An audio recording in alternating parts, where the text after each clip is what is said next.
கரூர் சம்பவம் தமிழக சட்டப்பேரவையோட முதல் நாளில் மொத்தமாக முடக்குச்சு அப்படின்னு தான் சொல்லணும்.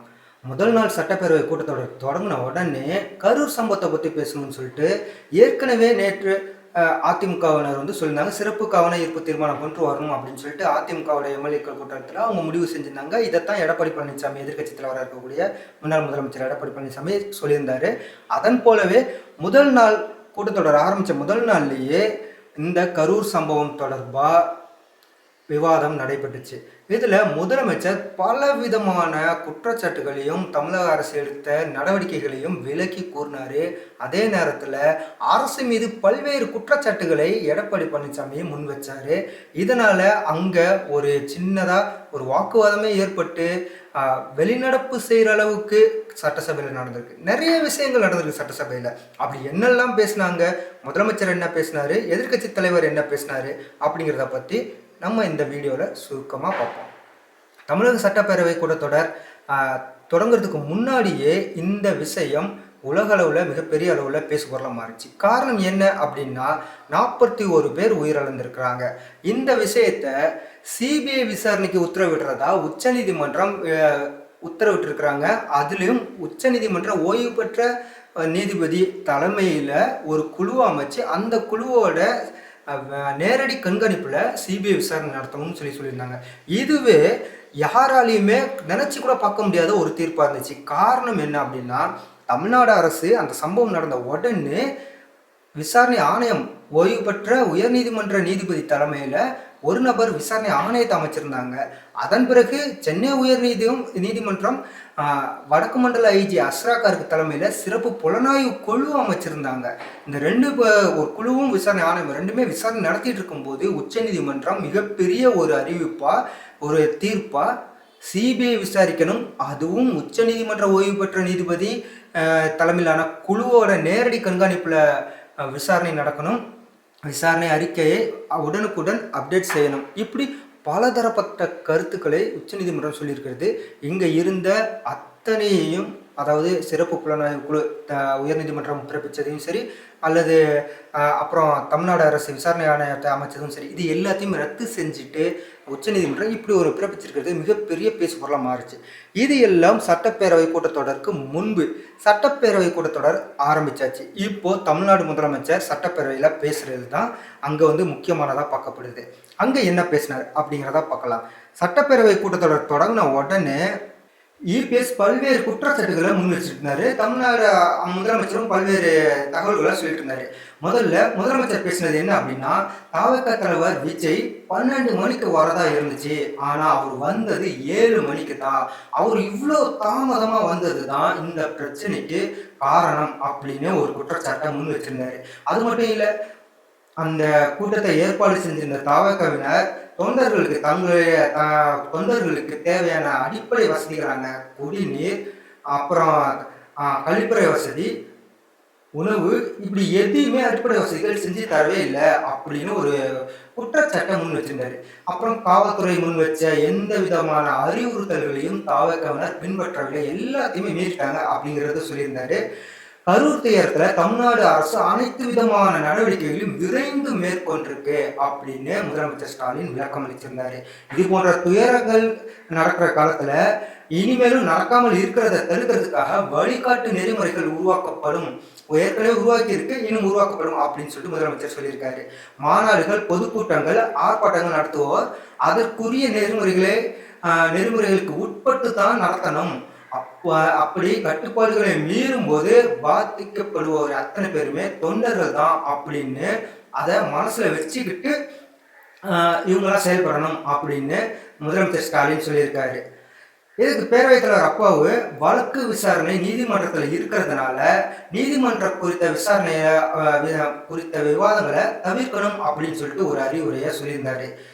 அதுக்கு எடப்பாடி பழனிசாமி என்ன தெரியுமா கேட்டாரு, இந்த சட்டமன்றத்தில் எல்லாமே தலைகளை தான் நடக்குது, நேரமில்லாத நேரம், அதாவது பூஜ்ய நேரத்துல எதிர்கட்சி தலைவர் அவர் தான் பேசணும், அதன் பிறகுதான் முதலமைச்சர் பேசணும், ஆனா அதுக்கு முன்பாகவே முதலமைச்சர் பேச தொடங்கிட்டாரு அப்படின்னு சொல்லிட்டு எதிர்கட்சி தலைவர் எடப்பாடி பழனிசாமி கேள்வி கேட்டிருந்தாரு. அதுக்கு முதலமைச்சர் ஸ்டாலின் சும்மா சொல்லியிருப்பாரா? அவரும் பதிலடி கொடுக்குறாரு. கரூர் தேர் சம்பவம் பற்றி விளக்கத்த சட்டமன்றத்துல நாங்க முதல்ல சொல்லணுங்கிறதுக்காகத்தான் நான் விளக்கத்த தான் சொன்னேனே தவிர, இங்க யாருடைய கேள்விக்கும் பதில் சொல்லல அப்படின்னு சொல்லியிருந்தாரு. உடனே எடப்பாடி பழனிசாமி தவிக தலைவர் ஏற்கனவே 4 மாவட்டங்கள்ல மக்கள் சந்திப்பு நடத்தியிருக்காரு. அப்போ அங்கெல்லாம் எவ்வளவு கூட்டம் கூடுவாங்க அப்படிங்கிறது கண்டிப்பா உளவுத்துறைக்கு தெரிஞ்சிருக்கணும். ஆனா ஆ, முழுமையான பாதுகாப்பு வழங்கவே இல்ல.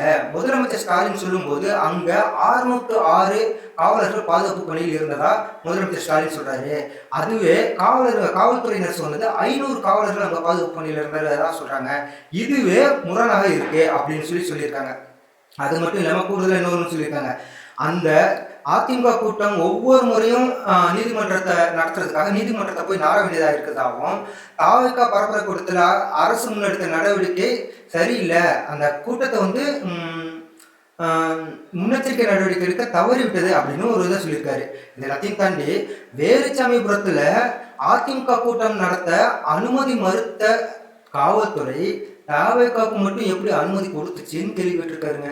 வேலுச்சாமிபுரத்துல தாவேகாவுக்கு மட்டும் எப்படி அனுமதி கொடுத்தாங்க அப்படின்னு சொல்லி ஒரு கேள்வி கேட்டிருக்காரு. இதுக்கு முதலமைச்சர் ஸ்டாலின் ஒரு பதிலடி கொடுத்திருக்காரு.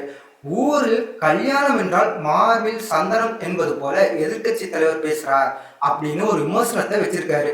கூட்டணிக்கு ஆள் தேடிட்டு இருக்காரு அப்படின்னு சொல்லிட்டு முதலமைச்சர் ஸ்டாலின் குற்றச்சாட்டை முன் வச்சிருக்காரு. அதனாலதான் தாவேகாவுக்கு ஆதரவா எதிர்கட்சி தலைவர் எடப்பாடி பழனிசாமி இப்படி பேசிட்டு இருக்கிறதா ஒரு மிகப்பெரிய ஒரு குற்றச்சாட்டை முன் வச்சிருக்காரு. உடனே அமைச்சர் ரகுபதி எழுந்திருச்சு முதலமைச்சர் ஸ்டாலினோட கரங்களை வலுப்படுத்துற விதமா தாவக தலைவர் பங்கேற்ற நாமக்கல், திருவாரூர், நாகப்பட்டினம் உள்ளிட்ட பல்வேறு இடங்கள்ல மக்கள் பாதிக்கப்பட்டிருக்கிறாங்க, சிலர் மயக்கம் அடைஞ்சிருக்கிறாங்க அப்படின்னு அவரு ஒரு பதில குறுக்க வந்து சொல்லியிருக்காரு. இதுக்கு எடப்பாடி பழனிசாமி சும்மா இருப்பாரா?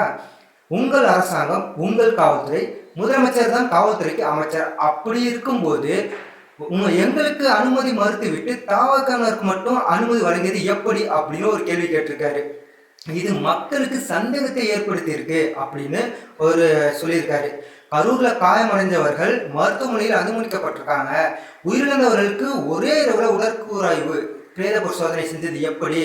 அங்கு 2 மேஜை தான் இருக்குது, எப்படி 41 பேருக்கு உடனுக்குடன் செய்ய முடிஞ்சது அப்படின்னு ஒரு கேள்வியை எடப்பாடி பழனிசாமி வச்சிருந்தாரு.